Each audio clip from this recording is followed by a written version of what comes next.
네, 지난해 무임승차로 인한 대구 도시철도공사 손실액이 600억 원을 넘습니다. 이걸 어떻게 해야 하나 여론조사를 해봤더니 10명 중 7명이 절반 이상을 국가가 부담해야 한다고 응답했는데요.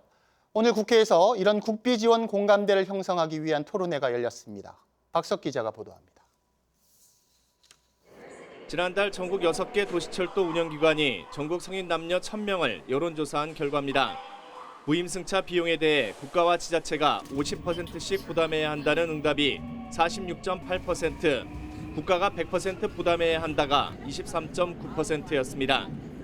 합쳐서 70.7%, 응답자 10명 가운데 7명이 도시철도 무임승차 비용을 국가가 절반 이상 지원하는 데 찬성한 것으로 풀이됩니다.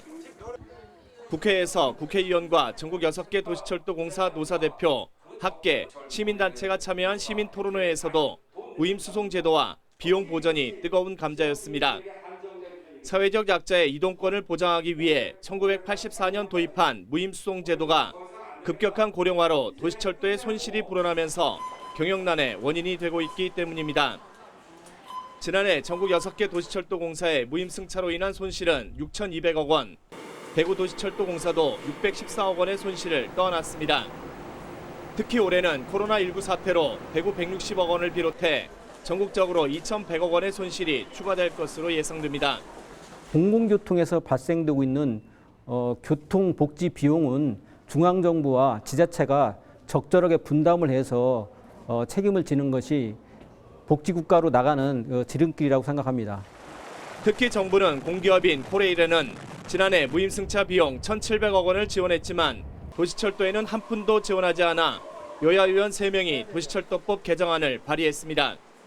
시민 토론회를 국회의원들과 같이 주관하고 또 앞으로 국회, 국토위, 법사위, 또 예결위 등의 6개 도시철도 기관장과 노사가 합동으로 최선을 다해서 꼭 법안을 위해서 노력할 것입니다.